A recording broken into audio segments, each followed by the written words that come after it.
Good day everyone. Today on the bench I'm going to tie you up a little chironomid of mine I called simply Near Enough. Here's a nice replication of what we're looking for in a chironomid pattern in most situations. And here's the materials we need to tie the fly. It's very simple to tie, very few materials. We're going to use a Tiemco 2457 size 12 curved nymph hook. You can use the style and size you like. I'm going to be using some bright white Antron yarn for the gills.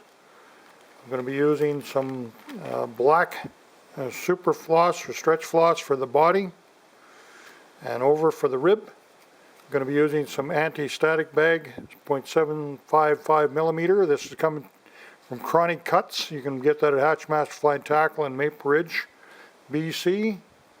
And what else do we have? We have some 8/0 black thread I'm going to be tying with. And I'm also going to be using some peacock ice dub for the thorax. No beads on this one. Keeping it nice and simple. I want to try to imitate my prey item here. So I'm going to keep it as simple as possible and clean. We don't need beads really to rely on getting these flies down anyway. When you can use split shot, you can use swivels above your tippet. There's other options. So I'm just going to tie my gills in right behind the eye. Cut that off right there. One strand of my super stretch floss. Sometimes that wants to split on you in the end there, so we'll just get that. There we go. Got her caught down now. One strand of the anti-static bag, rib.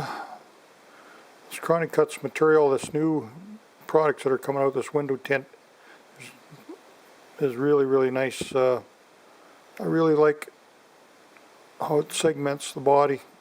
Really does a great job for chironomids. Tried for years, all of us trying to cut an anti-static bag properly. I can never figure it out. Okay, so I'm just going to wrap this floss down really tight. I'm really pulling on this. You can get lots of heat on it. I like the stretch floss. It's got a little bit of a sheen to it. It's not too bright. It's got a little more sheen to it than a thread. A little variegation there too.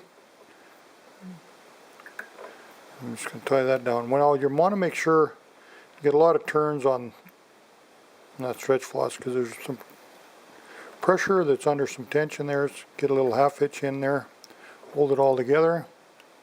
Then we'll take our anti-static bag and I'm going to pull on that, wind it fairly close together on the way up. Just going to have basically the black is going to be showing through more for a rib.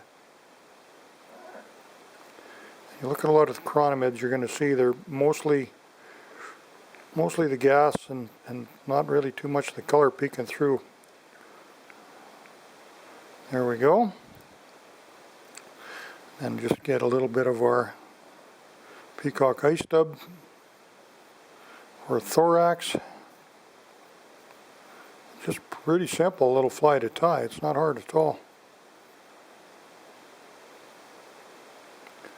And I'm going to start right behind the gills with that, and I'll come in right behind. I'm going to just whip finish it in at the rear. My black thread will just blend really in there with the pattern, and away we go. I'll just cut my gills short. And there it is. Near Enough. That is a great little pattern, super easy to tie, like I said, and this one you'll have no trouble tying. Beginners can tie this. Get your hands on some of that Chronic Cuts. That is the best rib material. It's got a little thickness to it. Lies on the shank a little more. Gives it a really nice segmentation. So all the best to you. We appreciate you watching on the bench again. We'll catch you again real soon.